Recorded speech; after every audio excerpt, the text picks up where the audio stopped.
The news at 11 continues with a disturbing story out of Montgomery County. Oh, fucking hell, it sounds like something really bad's happened in Montgomery County. Brace yourself. Students found flyers taped up at a high school that say it's okay to be white.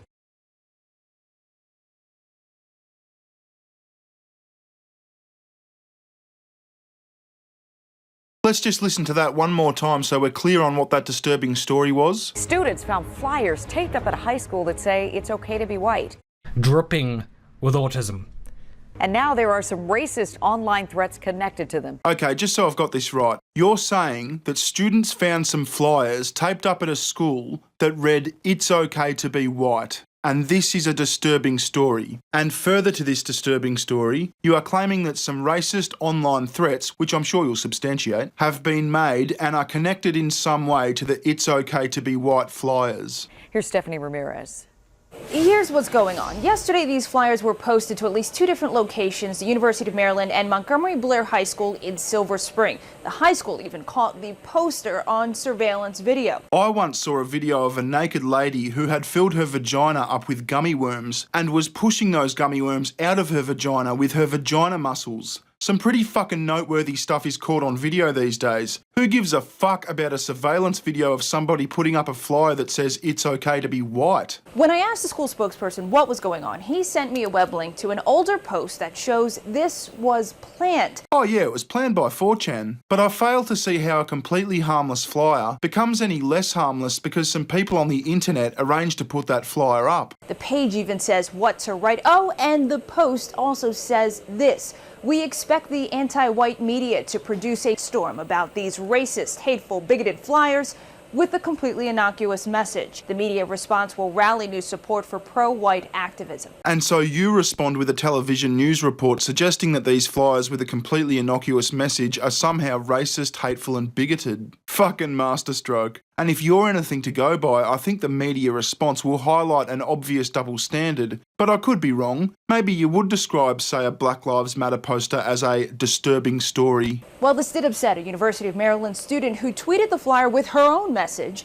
And being on social media, she got a flood of responses, but she says this also included death and rape threats. So now police resources are involved. Prince George's County Police Department, they're investigating. Montgomery County Police are aware of it. Well, I trust they've suspended all other investigations in order to divert all their resources to the edgelords being really, really mean on Twitter. And just on that, obviously sending any kind of threat is a total dick move, but I do have a niggling question. Usually a Twitter user must be following you for you to be able to send them a direct message. So assuming these alleged rape and death threats weren't sent by friends, they could only have been made publicly as a normal tweet. And if they were made publicly, why doesn't this news presenter have a copy of them to show us? Why are we expected to just accept some girl said she got threats? And rape threats? Seriously? I really can't imagine too many actual rapists out there are in the habit of sending rape threats. That'd be like sending a burglary threat. It just doesn't make sense. And their parents, well, they're over it.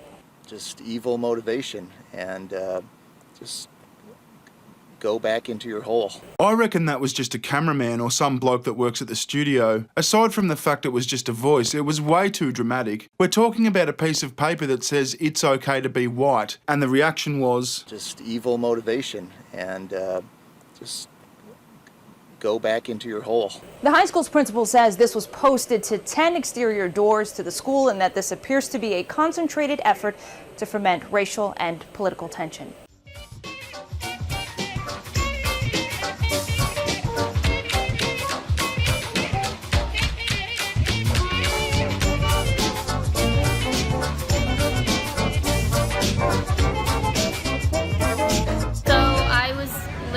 Walking to the LBC, I was getting a bagel. I have a test today. I had a pretty rough night last night. So coming this morning was very heavy already. And then I was opening the door and I saw the sign. And as if that wasn't another confirmation that I needed that I don't belong on this campus. It's just I've felt it for the past year that I have been here, and no one's explicitly said it, and that was the first explicit thing that I have seen that really told me you shouldn't be here. I struggle with, I think our campus and our society tells us as people of color that it's not okay to be people of color, so to see a confirmation or to see a piece of paper that says it's okay to be white is just, it's not okay to be a person of color, but it's okay to be white. Recession, session, giving better times, giving better times.